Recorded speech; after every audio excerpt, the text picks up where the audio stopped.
Hello guys, ಹೇಗಿದ್ದೀರಾ ಕರ್ನಾಟಕ? ನಾನು ನಿಮ್ಮ ಅರ್ಜುನ್, ನೀವು ನೋಡ್ತೀರ Arjun bro YouTube channel. Guys, ಇವತ್ತು ಕಣ್ಣ ಖುಷಿಯಾಗೋದ ವಿಷಯ ಗೈಸ್, ಕಣ್ಣ ಖುಷಿಯಾಗಿದೆ. ಏನಂತ ಹೇಳ್ತೀನಿ. ಅಲ್ಲಿಗಿಂತ ಮೊದಲೇ ಕಾಣಿ ಮಾಡ್ಕೊಂಡಿದ್ದಲ್ಲ, ಆ ವಸ್ತು ಸಿಕ್ತು. ಏನಂದ್ರೆ ಮೈಕ್ ಸಿಕ್ತು ಗೈಸ್. ಫೈನಲಿ ಮೈಕ್ ಸಿಕ್ತು ನನಗೆ. ಕಣೆ ಹೋಗಿತ್ತಲ್ಲ, ಮನೆಯಲ್ಲಿ ಇದಂತೆ, ಅಲ್ಲಿ ಹೋಗ್ಕೊಂಡು ನಿಮ್ಗೆ ಕಾಣಿಸ್ತಿ. ಈಗ ನಾ ಆಡಕ್ಕೆ ಬಂದು ಮನೆ ಹೋಗ್ಕೊಂಡು ಸೀದಾ ಹೋಗ್ಕೊಂಡು ಡೈರೆಕ್ಟ್ ಅದೇ ನಿಮ್ಗೆ ಕಾಣಿಸ್ತಿ ಮೈಕ್.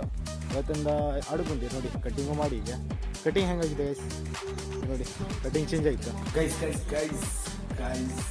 ಫೈನಲಿ ಸಿಕ್ತು. ಏನಂದರೆ ನಿಮಗೆ ಹಳೆ ವಿಡಿಯೋನಲ್ಲಿ ಹೇಳಿದ್ದಲ್ಲ, ಮೈಕಣ್ಣೆ ಇತ್ತಲ್ಲ, ಆ ವಿಡಿಯೋ ಯಾರು ನೋಡಲಿಲ್ಲ, ಹೊಸೊಬ್ಬರು ನೋಡ್ತಾ ಇದ್ರೆ ಆ ವಿಡಿಯೋ ನೋಡಿ ನಿಮ್ಗೆ ಗೊತ್ತಾಗಿದ್ದ. ಆ 100 ರೂಪಾಯಿ ಮೈಕ್ ಫೈನಲಿ ನನ್ನ ಕೈಯೊಳಗಿದೆ.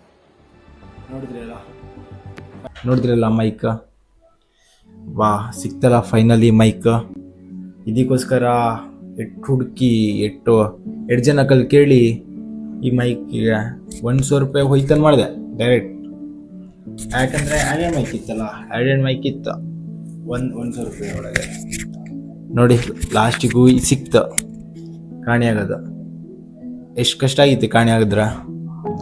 ಈಗ ಸಿಕ್ತಲ್ಲ, ವಾಯ್ಸ್ ಹೆಂಗೆ ಕ್ಲಿಯರ್ ಕೇಳಿಸ್ತಿದ. ಎಲ್ಲ ಯೂಟ್ಯೂಬರಿಗೆ ಗೊತ್ತಿರ್ತಿದ ಮೈಕನ್ ಬೆಲೆ. ಮೈಕ್ ಇಲ್ಲ ಅಂದರೆ ರೆಕಾರ್ಡ್ ಮಾಡೋದು ತುಂಬ ಕಷ್ಟ, ಒಂದೊಂದು ವಾಯ್ಸ್ ಕ್ಲಿಯರಾಗಿ. ನೋಡಿದ್ರಲ್ಲ ಫೈನಲಿ ನಂಕಲು ಮೈಕ್ ಸಿಕ್ಕೈತ. ಈಗ ನೆಕ್ಸ್ಟ್ ಇದ್ರೊಳಗೆ ರೆಕಾರ್ಡ್ ಆಗೋದು ವಾಯ್ಸ್ ಬರ್ತಿದ ನೋಡಿ ಐಸ್. ಅಷ್ಟೇ ನಿಮ್ಮ ಕಲ್ಲ ಹೇಳುದ ಐಸ್. ಇನ್ನೂ ತನಕ ಲೈಕ್ ಆ್ಯಂಡ್ ಸಬ್ಸ್ಕ್ರೈಬ್ ಮಾಡಲಿಲ್ಲ, ಅದು ಮಾಡಿ. ಇವತ್ತೊಂದು ಮೈಕ್ ಸಿಕ್ಕೋದೈತಾ. ನೋಡಿದ್ರಲ್ಲ ಮೈಕ್ ಇವತ್ತೊಂದು ಫೈನಲಿ ಮೈಕ್ ಸಿಕ್ಕೋಯ್ತಾ. ಆಯ್ತು ಗೈಸ್, ಇವತ್ತಿನ ವ್ಲಾಗ್ ಇಷ್ಟ. ಸಿಗ್ತೀನಿ ನೆಕ್ಸ್ಟ್ ವ್ಲಾಗಿಗೆ. ಅಲ್ಲಿ ತನಕ ಬಾಯ್ ಗೈಸ್.